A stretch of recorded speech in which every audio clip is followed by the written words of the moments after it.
guys, welcome to this newly branded episode of the In the Nik of Time podcast 1. Today our scientific topic is going to be government spying. I'm going to give you guys a brief description about government spying, what exactly happens, and who are the most important figures in that. But I would just like to mention that I'm going to be discussing the North American aspect of it, and this is a highly politicized topic. So, brief disclaimer, I am not going to be putting any of my personal opinions on it. I am going to be making arguments for both sides. Government spying has arguments for it and against it. I will be presenting the basics of the arguments on both sides. In the comments, you are more than welcome to have discussions of your own. So what exactly is government spying? I'm going to give you a brief introduction about it. In Canada, you have the Charter of Rights and Freedoms. Now, again, I want to mention, I am a Canadian. I live in Canada. I have a Canadian passport. Therefore, I will be talking about the Canadian legal charter system. I have no information about the Canadian or the American laws, the Chinese laws, or any other country laws. I have the knowledge about the Canadian law. So I will be explaining those laws. So in Canada, with the Charter of Rights and Freedoms, you have the freedom to religion, thought, expression, press, and peaceful assembly. So I can follow whatever religion I want. I can follow any thought I want. I can express my opinion, and I can have peaceful media applications and the right to protest or peaceful assembly in any place. They do have some sort of restrictions, so I cannot have any opinions that insinuate violence or insinuate crime, and even if I do, I cannot express those. And I do not have the right to cause violence with my assembly. So there are some exceptions. I cannot cause slander, I cannot insinuate a crime, but other than that, they're all fair game. I have the right to participate in political activities and the right to democratic government. So I can vote, I can stand in government, I can do all that. In Canada, we have the freedom for that. We follow a British system of parliament. We don't follow the electoral format that America would. We have the right to move around and live within Canada, and the right to leave Canada.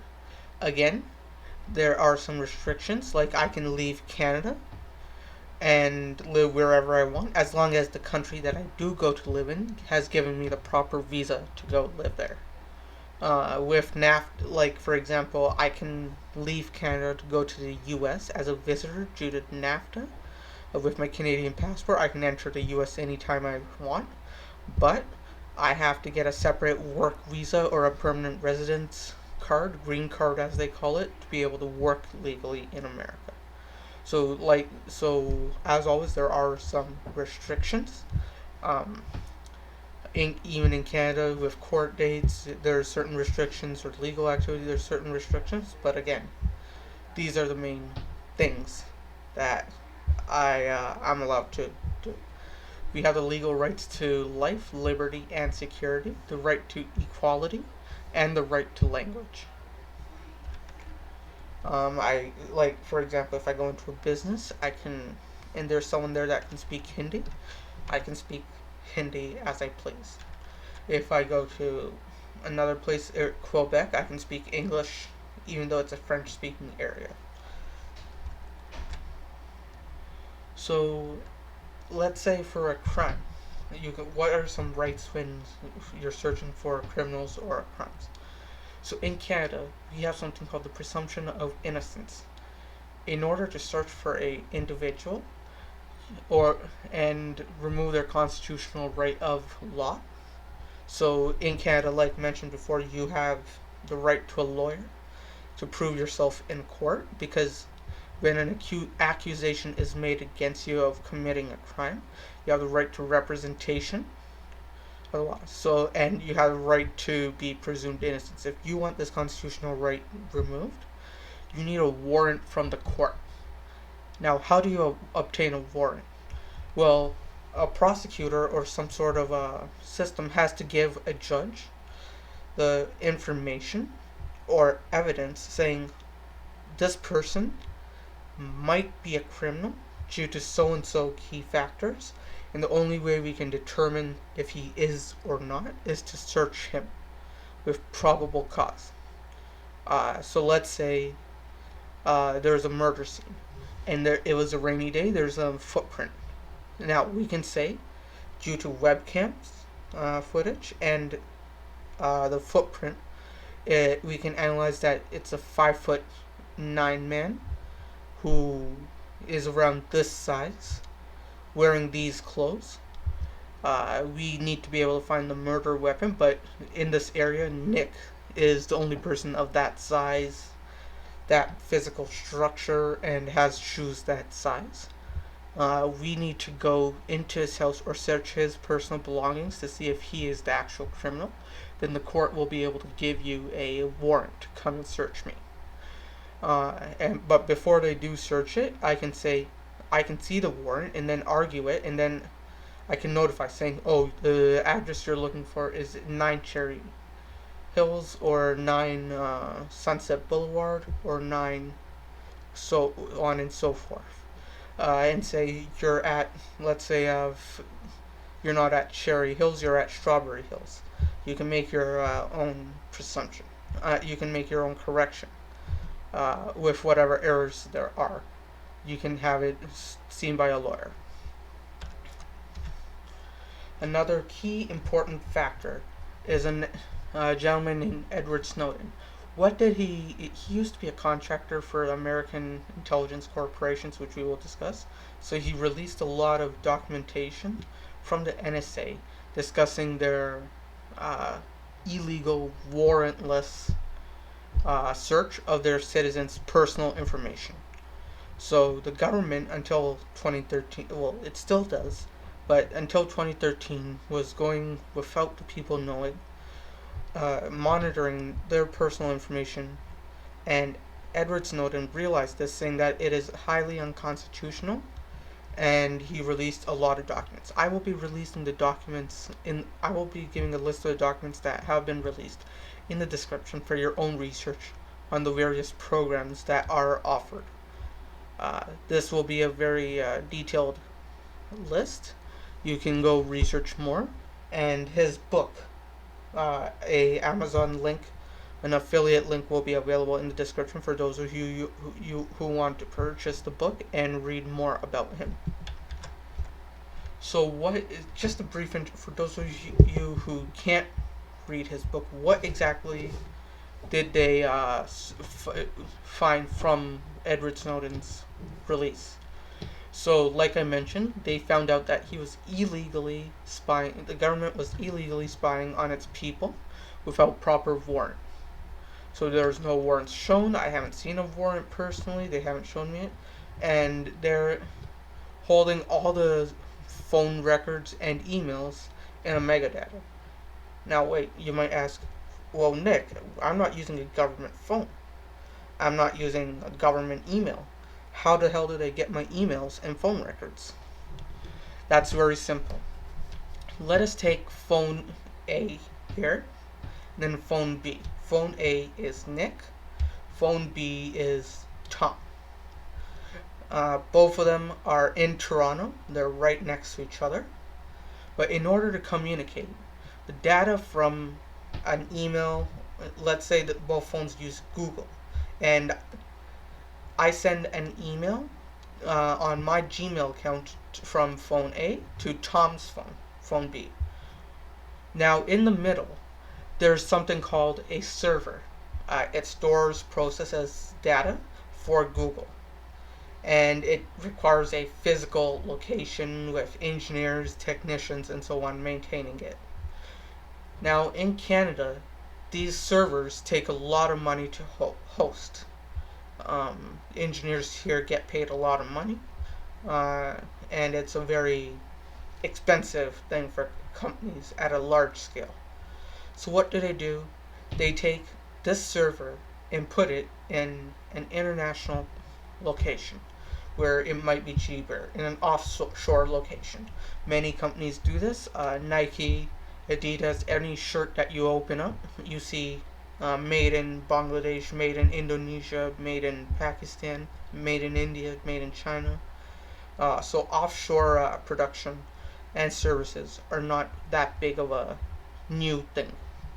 So when one thing that most people need to remember is when you drive across a border, you have to give what you're taking and such through customs and present those things. Let's say you go shopping, clothes shopping in Buffalo, and you find all these clothes, you buy all these clothes, and you spend some money. They stop you, pull you aside, take the receipts, and say, "Oh, you bought more than $1,000 worth of clothes. You're gonna have to pay a certain amount of tariff at customs." Same thing companies have to do when they bring their produce or products, services across the border. They have to bring it to a container. Customs looks through it. They look at the stuff. They take some sort of security measures to store the information about this, and pay tax. If let's say H&M is bringing clothes from whatever country they're making them at to sell in Canada at the Eaton Centre or Devonshire Mall or whatever they are, Yorkdale, they can. The government will have to look through all the shirts, all the pants, all the other produce that H&M makes, and the H&M has to pay some sort of a tariff on that. Well, for cell phone companies like Google, or like tech companies, I mean, in general, like Google, when I send my email from cell phone A to Tom and cell phone B, what is the service or product that we already know that the email is getting sent to a server in China. Now, what is the product or service here? The product or service is information. My email, my ability to email itself is the product that they're shipping. Like clothing is to H&M, my information is to Google. They take it across the border to China and bring it back to Canada, to Tom's phone. Now, what does now customs will also stop that information and check it and store it in metadata, just the same way they would test clothing from H&M or Abercrombie and Finch. All this data is stored by the government and they all have it.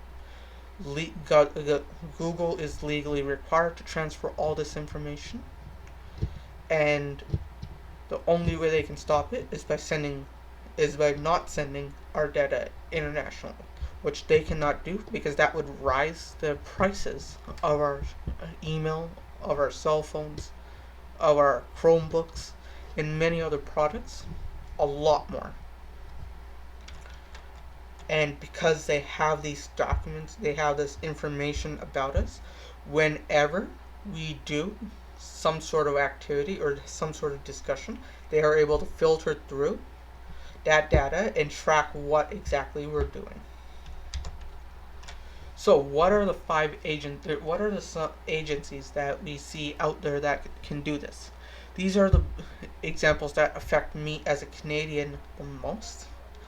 Again, I cannot speak for international communities, like what China does or what India does, but the ones that I am linked to as a Canadian, I have done my research for and will present.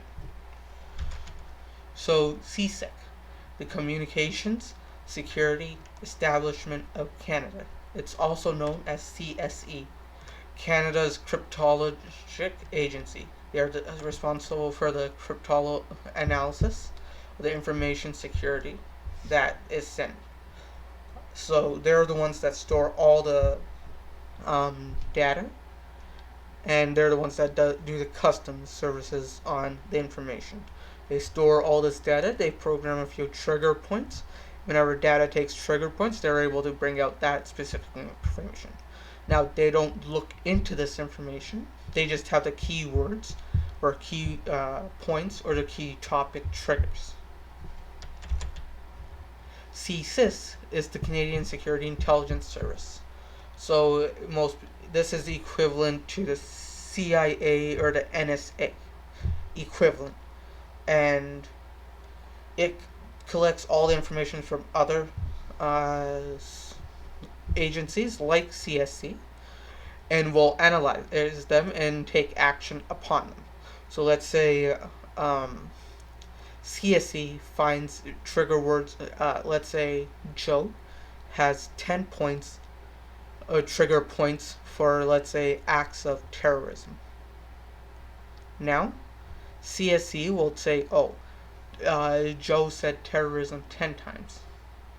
CSC will look through the transcript and say, oh, no, he's talking with a friend about a school report, or he is actually planning on doing something. CSC will go in and arrest him. Now, this information was not taken by a warrant. Google, in its long page of terms and conditions, will say, yes, because this information goes to a server, we legally have to give it. But there's not a lot of people that actually read the terms and services, and they just click accept. But in those terms and services, it says, I will read. I will give it to the government. So we are, at the end of the day, giving the go-ahead for it. So, in the United States, there are 17 different agencies that work. The top of them being NSA, FBI, CIA, and the INR. These are the ones that we always hear about. Then next you have the Five Eyes. It's an alliance between Australia, Canada, New Zealand, and the United Kingdom and USA. They share all their information, so all the information that I collected, like your personal emails and all that stuff, these 5 countries can share. They say one thing, but as we know, they lied to us about storing our information, so therefore I cannot take them at their word about what exactly they share amongst each other. So, I am now going to give my arguments for government spying that I found. And again, I am not going to be stating my true opinion on this topic or where I stand on this politically. I want to refrain from making any political statement amidst all the other activities going on in the world at this moment. So that's why, to make up your own mind, I'm going to give you facts on both sides. Feel free to have your debate in a calm, professional manner in the description. So the deep web, it's basically underneath the internet. 96% of all the information that's available on the internet is out of reach of Google and Bing. You cannot search it on Google or Bing. It is underneath in the Silk Road. The Silk Road is 1.2 billion USD transactions in a year, and 80 million of that were made in commissions off of activity. Legally, illegally, we don't know. We just know we cannot see it at the surface. Now, what exactly can people do in an illegal sense? So let's say activists are there. They come in the Arab Spring revolutions. They actually communicated in the deep web. U.S. interrupted Al-Qaeda messages on the deep web, which led to the closure of 22 embassies, which hosted Al-Qaeda. And then for extremists, like terrorists and such, we were able to find 50,000 extremist pages on the deep web due to spying on them. We were able 50,000 extremists. That's a lot of pages. That's a lot of lives that we saved by spying on these deep web routes. The fear of knowing the government watches you will stop you from doing whatever mistake you're going to do. If so, you continue. But there are people that continue to do it, and that's when we want to go in and stop them by spying on them. Many people are still we now know about the news of the Pornhub for child trafficking, sex trafficking and such, but there's also there's also credit card frauds. There's many people that still do money laundering. There's many things that you can do in the deep web, and it is our responsibility to fund systems that can help stop such criminal activities. Now, against government spying. Again, I am not telling you where I stand on this issue. So, if you're using a few of the CSEC companies that are related, like that have trade agreements or such, are the Five Eyes, AT&T, Verizon, and Microsoft. Any company that you use in this list will be directly sending your information to CSEC. The list does go on. This is what we know of for now. Uh, with the Patriot Act, the government can obtain any information without demonstrating probable cause. So, without a warrant, without probable cause, they can assume you're innocent, or they can presume you're guilty, going away from the core fundamental value of Canada of presumption of innocence. They can take away whatever rights you have, and due to the court's limited power and CSEC's secrecy as to what they can actually monitor, citizens are becoming powerless. So, it is up to you to determine what exactly your stance is, how, and talk to government officials about how you can press for change on this topic in whatever way you see fit. The information from my research will be in the description, and hopefully one day we can make a change together. Welcome to the newest episode of the rebranded fitness podcast, to the uh, Nik of Time podcast.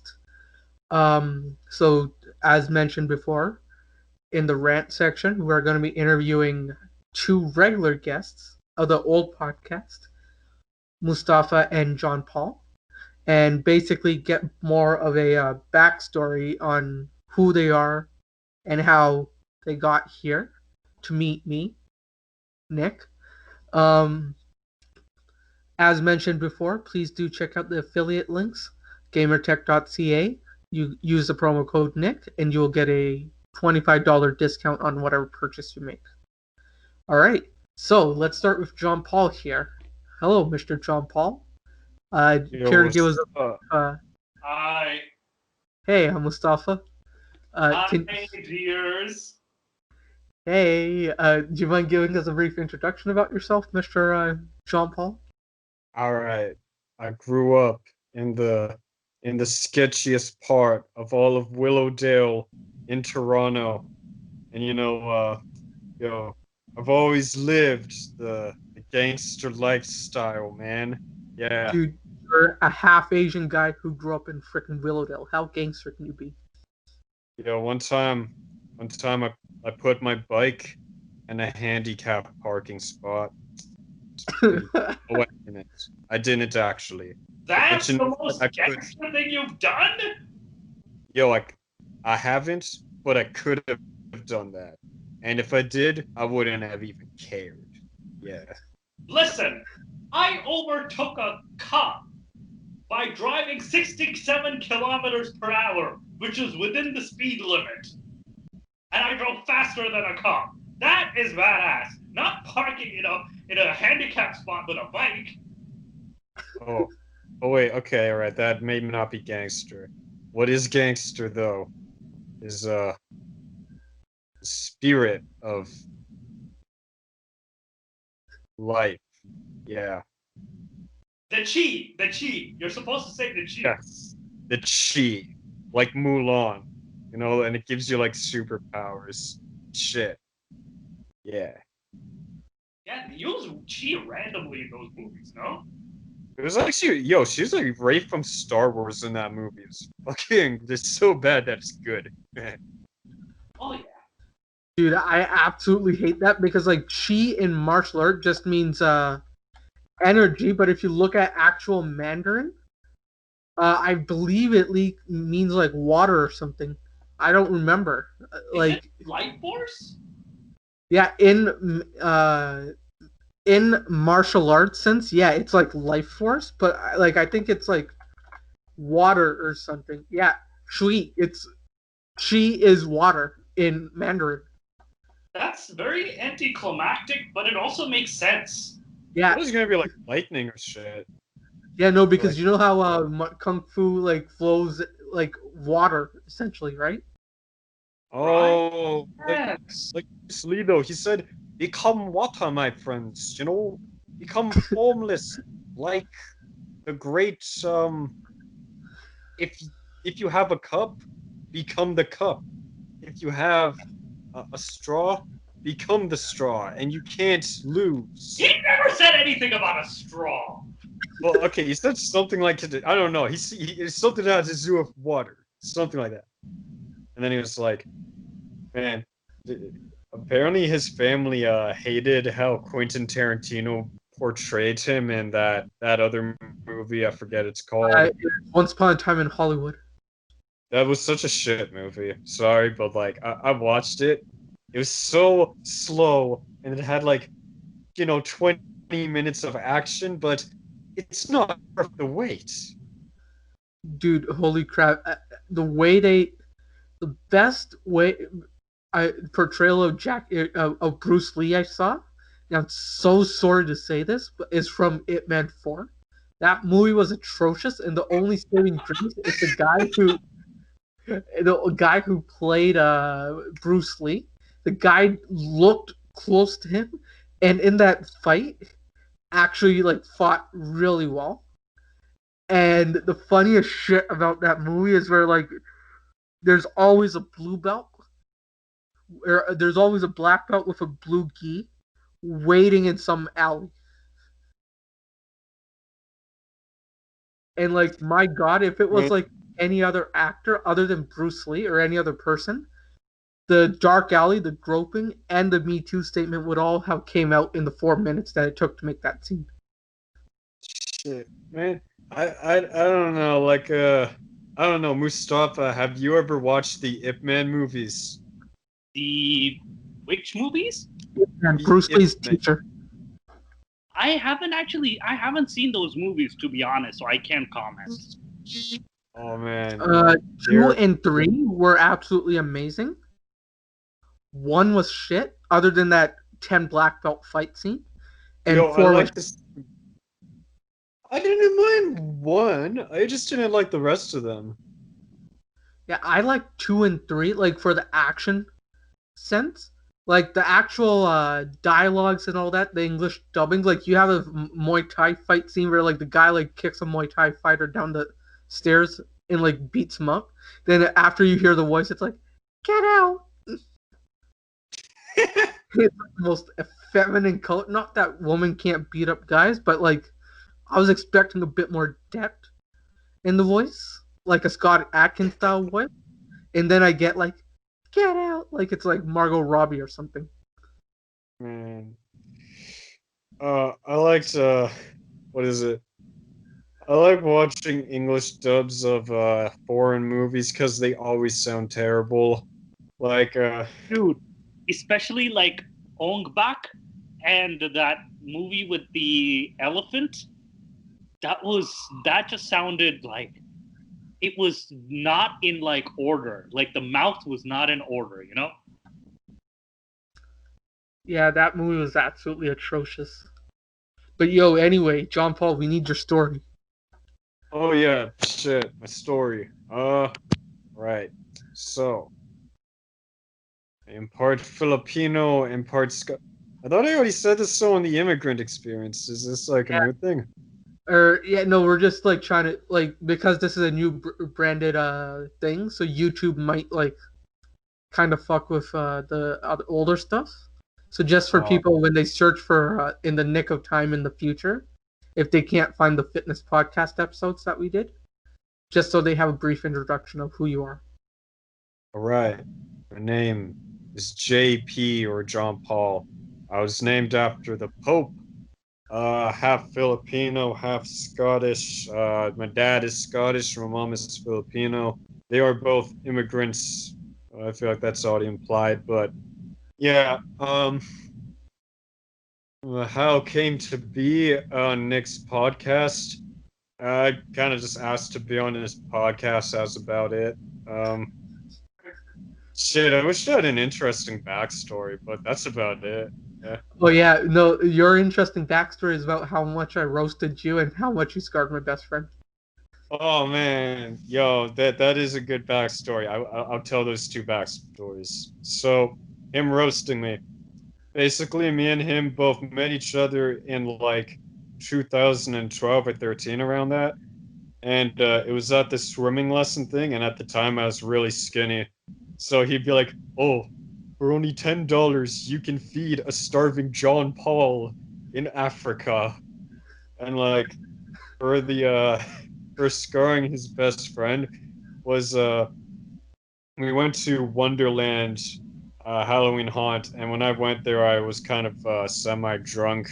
Actually, not fuck it, not semi drunk. I was really drunk, and Of yeah, course, I of don't know. course. Even though I'm half Asian, I'm pretty lightweight, and basically just having a couple beers is just pure, just pull like out of it.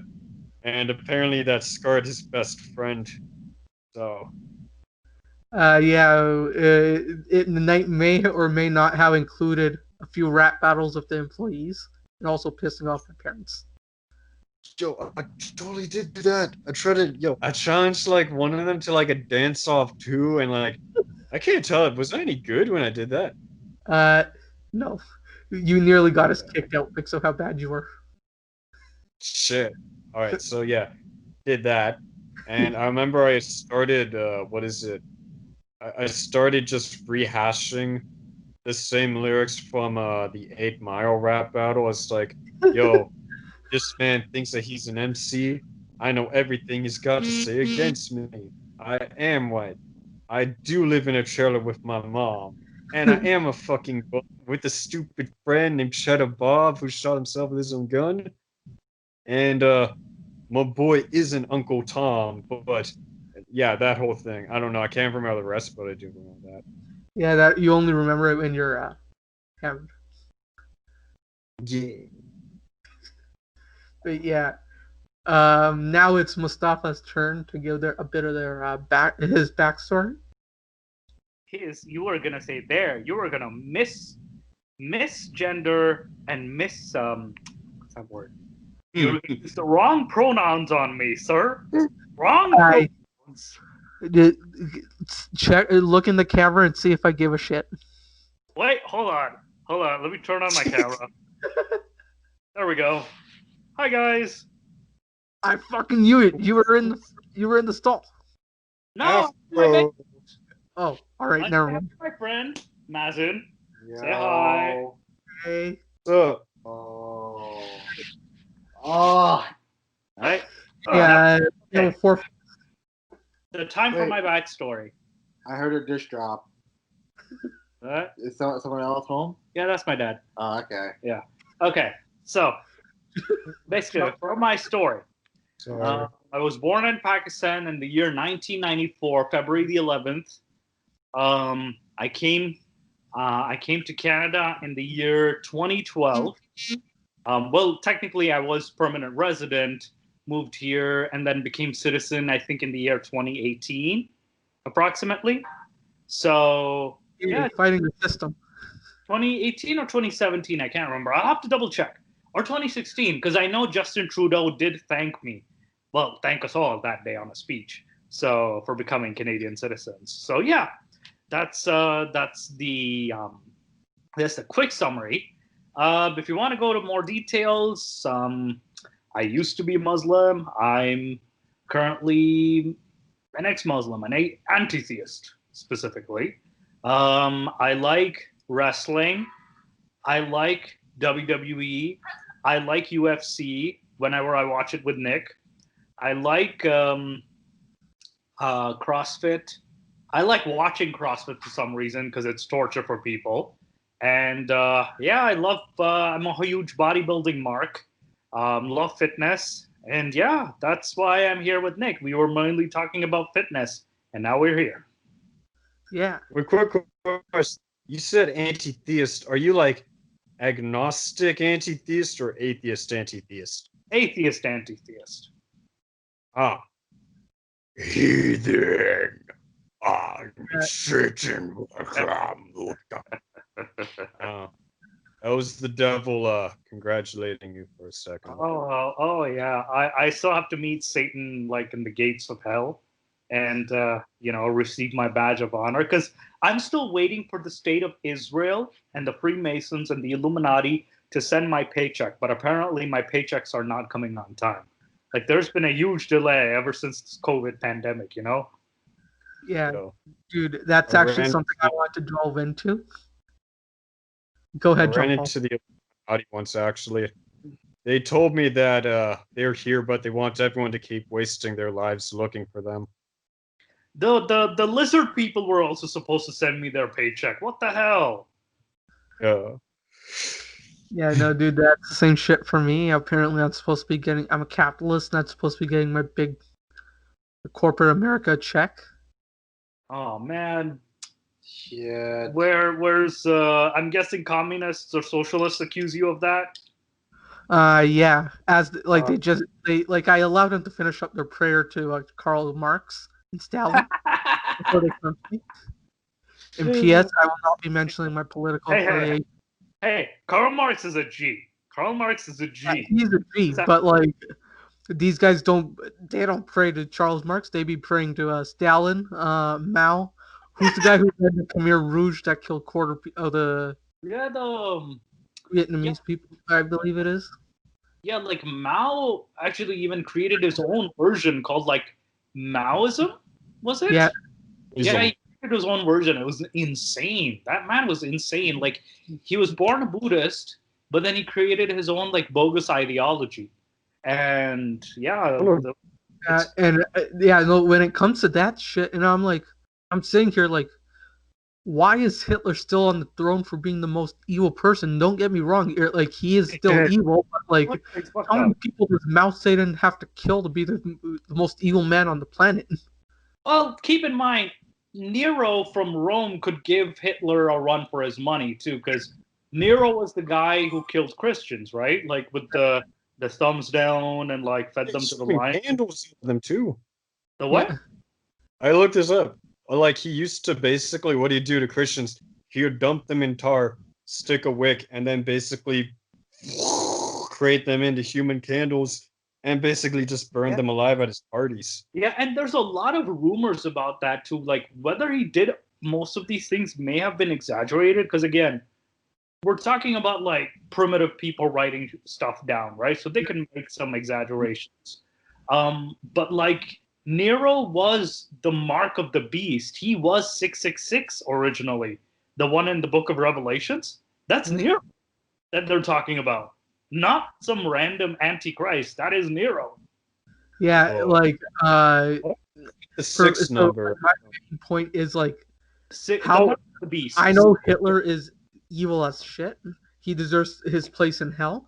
But why is it that he's been hoarding that throne for way too long? Stalin, Kim Jong Un, whoever ran the Khmer Rouge in Cambodia, and Hillary Hillary Clinton too, Donald Trump. All the title of the most evil man to ever exist. Don't forget Saddam Hussein, George W. Bush. Don't forget that. And his father. Yeah, like that's what gets me. Like Jeb Bush, smartest guy in the previous candidacy, in my opinion, but because of his idiot brother and father, he couldn't even win a state properly. Oh, dude, he didn't even know how to talk, guy. Like he was so nervous, he was shaking practically, and he got bullied by Trump. Yeah, but like that's my main issue is like just a badge of shame you wear for the rest of your life. It's like, oh man, I got roasted by Trump. Just imagine that. And that other guy, Mazen, who was that other guy that was next second popular to Trump in the Republican race? Ted Cruz? I mean, I guess. Ted Cruz, what do you right? mean, like some VP Mike Pence? No. I'm talking about like the presidential race where the Republican. Was it a neuroscientist? It probably was Ted Cruz. Ted Cruz, yeah. Ted Cruz. Ted Cruz was a relatively close second because He because he did copy some of Trump's tactics. He did copy a lot of Trump's tactics, and he was like I think he also was the one who like bullied Jeb Bush too. Even Scott Walker had to come up with something crazy. So instead of like building a wall against Mexico, he was like, let's build a wall against Canada. Oh, against Canada, of course. Let's build a wall against Canada. Dude, what's even worse is like, Ellen, right? Ellen, which one? DeGeneres? DeGeneres? Yeah. Yeah. What about her? She has to sit here and teach me about virtues and values as she goes to back and dances with George Bush right after he commits a few war crimes. Right? Oh yeah. She's brave in the background with like Guantanamo style of waterboarding techniques on her interns. Some intern shows up late. He has to wear like a car antenna on his head for the rest of the day. Exactly. Like that was such like I really she's like, oh, we should be friendly to Bush. Why? Fucker's the reason why so many dead American soldiers and Iraqis have like, fucking like it's a serious thing. Like there's so many dead Americans who lost and American families who lost their people, Iraqi families, people getting raped because of this piece of shit. And keep in mind, he already had security personnel come up to him. I think it was like weeks before the actual attack. So he already knew ahead of time that Osama was gonna plan to hit the U.S. Are you serious? And he was like, and Bush would basically reply, "Okay, you covered your ass, go home." What the? His own security personnel told him that there was going to be an attack coming up if he doesn't stop his behavior or do anything about it. Huh. Yeah. So Osama bin Laden did give him a warning. He did give him a warning. Huh. I have to find that story though, but it was quite damning. That's actually pretty. So in this case, that's what makes it so much worse. Oh man. Yeah, that's what's sad is because I got to sit here and listen to Ellen preach about how to be a good person to me as she's waterboarding her own citizens and dancing with Bush. I'm pretty sure she taught Bush how to torture people using her own interns as an example. I think Ellen was also in I think she was also in a lot of hot water for like treating her staff and stuff like that, like how she treated them. Yeah. Yeah, that was something. I heard about that, but I don't know how far it went though. She apologized. It's an apology. Yeah, her apologize was basically victim blaming. Yeah, no, that's how these people end up apologizing. They frame it such that they're apologizing, but it's like self-serving at the end of the day, Yeah, I called this a long time ago, and no one believed me. They're like, she's been giving money, she's donating, and I'm like, she drives a Porsche Cayenne. I've never met someone who drives a Porsche Cayenne and is a nice person. That's a good point. That's a good point. And that's a lady with blonde hair. Speaking of Porsche Cayenne, wasn't there this weirdo priest that actually like took money from his followers and actually spent it on like cars and shit? What was that priest's name? That's all of them, isn't it? A lot of reverence. That's all of them, but this like mega reverence and stuff. Obvious. Yeah, like their seminars sound like they're Rick Ross rap lyrics. It's like, I bought a jet cash. I bought a second jet cash. Fuck the haters. Wait. Is this one of those financial gurus you're talking about? No, reverence. Oh yeah. There was this reverend who actually like got into trouble for that too. Like he actually had to like there was a court case about him too. I actually don't remember because it's been a while. Like there's some crazy religious leaders out there. It's insane. Oh yeah. Speaking of religious leaders, I just finished listening to that horrible debate between Aaron Ra and Kent Hovind. Oh, dude. I bet you Kent Hovind made you squirm in like cringe. So basically, clades are related because of minute differences, because eukaryotes are all similar. And like he was giving all these research articles, Kent Hovind's like, you're saying a pine tree and an elephant are a kind. Aaron's like, yes, they are eukaryotes. They both have cells. They both have cells with a nucleus in them. and they are both living. So And then he's Ross basically explaining him basic science, yeah, and this guy couldn't get it. and then he's like, so that makes a that makes a tree and a elephant the same. And then he's like, because they have the same basic structure of a cell and all that other stuff. And then he's like, animal cell and plant cell. yeah, but they're still multicellular organisms, right? Yeah, because they have structure. I He's talking about the structure, the minute structure, basically. Yeah. And then Kent Owen's like, but so does that mean that because both Venus and Earth have oxygen on them, they're both the same thing? yes. That's like pulling out a false equivalence, because it's like, no, we just listen to what he's actually saying. Like, he's talking about cellular structures, not planets. I forgot the technical name of it, but you know those charts with like the genetic Yeah, markers, like the flow charts, right? Of Yeah. how like the origin, all the candidates came from one main thing. He's saying this because some scientists drew lines on a paper, and I'm like, do you not science? Like, there was like I time. think I heard people should check out Aaron Ross' channel, where he talks about the Noah's flood myth Yeah. and how every single science field debunks that very myth. Yeah. I think there probably was a flood at some point. I don't know, because I'm thinking every like single religion has like a version of the flood story. I'm thinking that's too much of a coincidence. Well, here's the thing, though. There's the Epic of Gilgamesh. That is the one of the oldest, which is the story of Utnapishtim. That had a flood story, and then there were two other flood stories before that. Zarathustra, I think, was it? Um, yeah, Altrahasis, and I think Zarathustra, something like that. Zayusudra. The reason they had flood myths was because colonies used to live near rivers, and rivers flood. Oh, So because of, if there was a massive flood, people would tell stories about it, oral stories, and then when they're passed down orally, stories get exaggerated. They become bigger till someone writes it down. And the moment someone writes it down, it's already become bigger. And even when it's written down, it gets bigger and bigger because every time a person's rewriting that story again and again.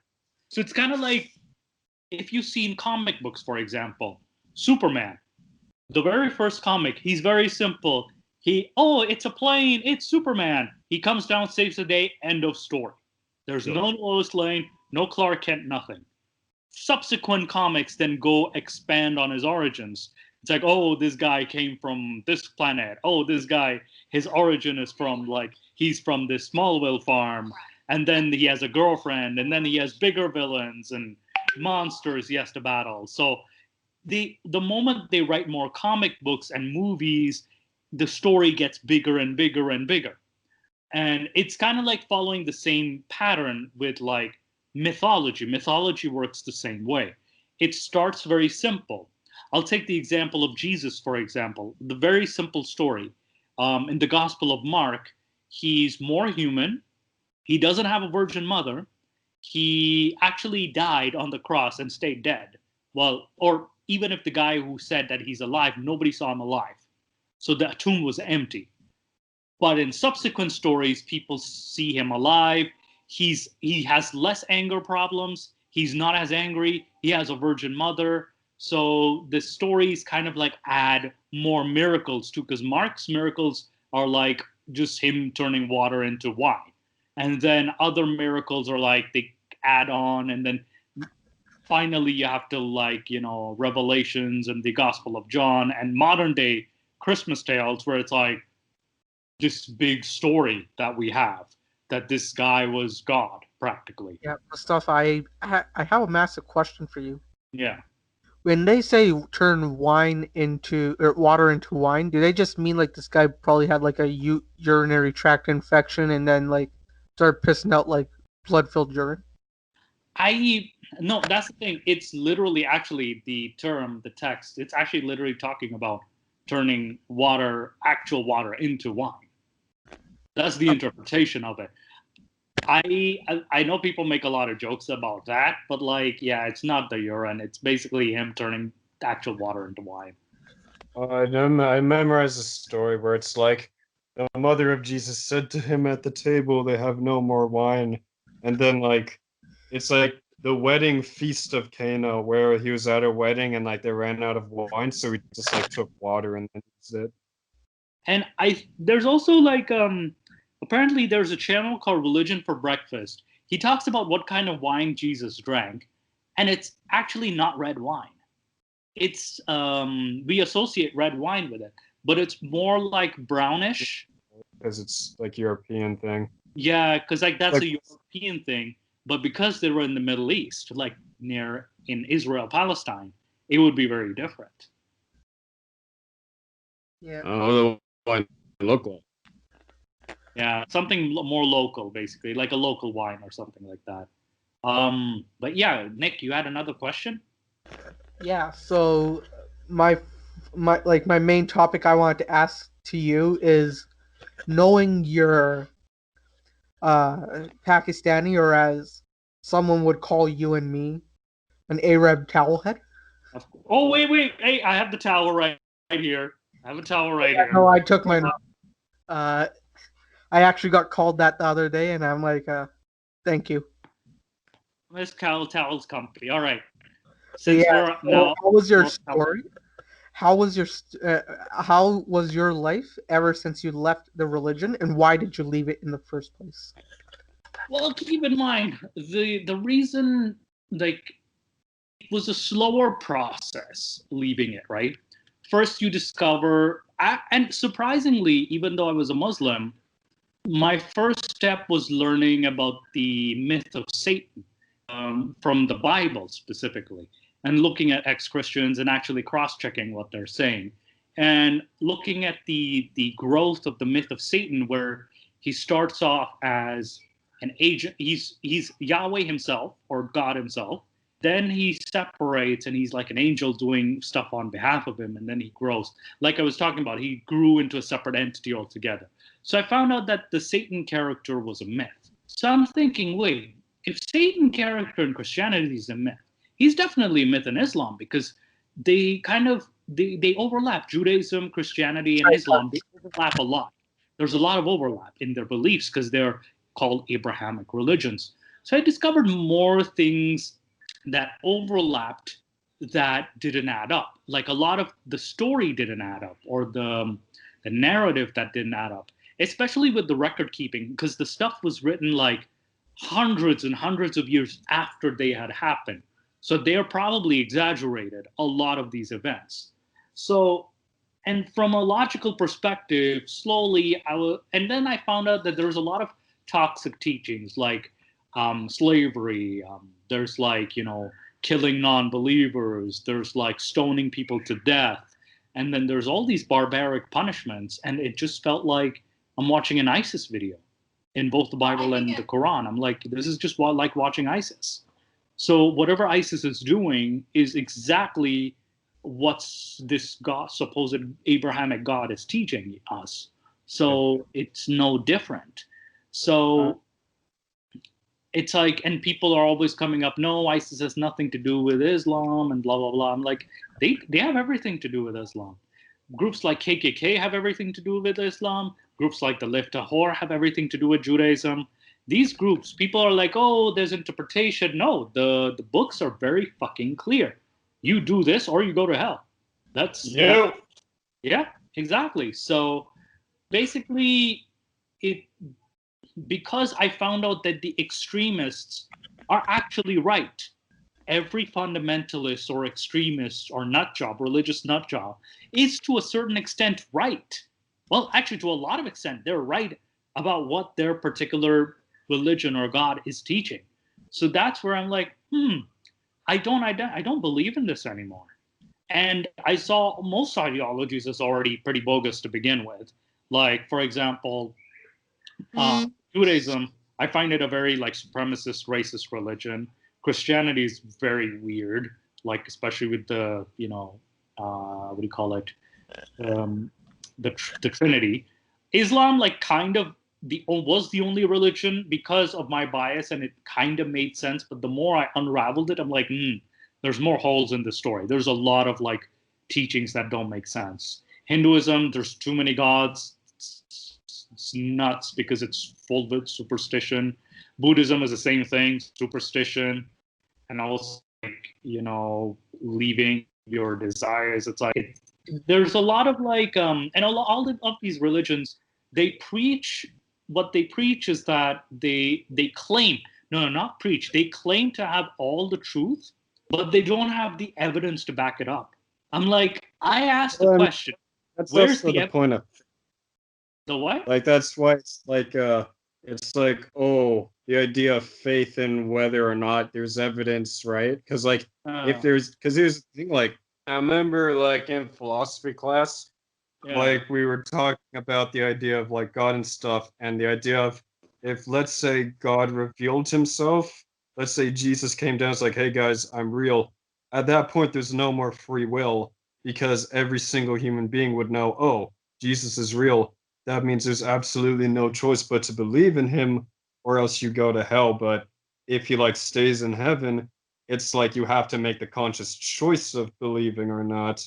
And like even if you're only believing because of fear, like, you know, like that's still technically a choice in a way. And I mean, here's the problem. If the what these religions claim is that we leave religion or we reject their beliefs out of even though we know that they're true, like that's what they claim is, we really don't know. We really don't. I'm actually willing to admit there's a lot of unknown, and that's unexplained. But you claim that you have Jesus as this God. Okay, what's the evidence? It's just literature. This God talks to us only through literature, but nothing else. And I just kind for, of and for the longest time, most of us were polytheists. For 300,000 years of Homo sapiens being on this planet, we were polytheists, but we've been only monotheists for about 2,000 years. That's it. That's how long we've been monotheists for. And Christianity and Islam have this thing in common that, oh, you'll have free will to go to heaven or hell. Really? That's a very binary, very like, very like barbaric way to display justice. If a god was creating a justice system, that's not a fair justice system, especially with someone who doesn't know, because it just says hell or heaven, like eternal life or eternal death. It's or like technically. isn't there any chance, because even in human court systems we give the benefit of the doubt to the person. We give, it has to be beyond reasonable doubt, and then there's like punishment based on the crime. We base the punishment on the crime, not so much like, oh, if this person's a rapist and this person's a thief, oh, their crime is the same, they both go to the same jail or get served the same sentence. No, that's not the case. Theft and rape, for example, are two different crimes and will have different punishments respectively. So I it's would God system is very like the hell of heaven and hell system is very like, you know, it's a very unjust, and it's for also not believing in God. Like people say, oh, you have to be a good person, you don't have to believe. No, I have to believe in Jesus, or I have to believe in Muhammad, I have to believe in this Allah to in order to even get a chance to get to heaven. Yeah, And my like main point is like my main point for that is like a few thousand years before Jesus and Yahweh and whatever, people were praying to Zeus, exactly, Poseidon, and stuff.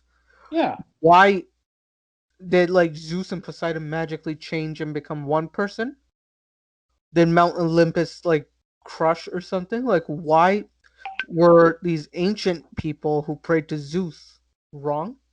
And mind you, mm, like these people were taking a lot more psychedelics, getting a lot more visions, and people do say that psychedelics are a gateway drug to another dimension and all that stuff. that'd So, be all if sick you though. were to Like study the This philosophical sucks. side of it. Um, because of the amount of psychedelic assistance that the previous people religions had, they probably had a lot more accurate visions and more accurate representation of what God would have been, as opposed to something like Christianity or an Abrahamic religion, if it is true at all. And keep in mind, there was always the tradition of whoever was the conqueror, his religion prevailed. Like, and these empires spread their own faith by conquering lands and defeating people. So people had no choice but to believe in their religion. The only people who actually stuck to their guns were the Jews, but that's because they made a deal with like the empires. Now, Christianity and Islam, they also have one thing in common. They were both spread by the sword. They were both spread by conquest, forced conversions, and indoctrinating people. And some people were given the choice of you either die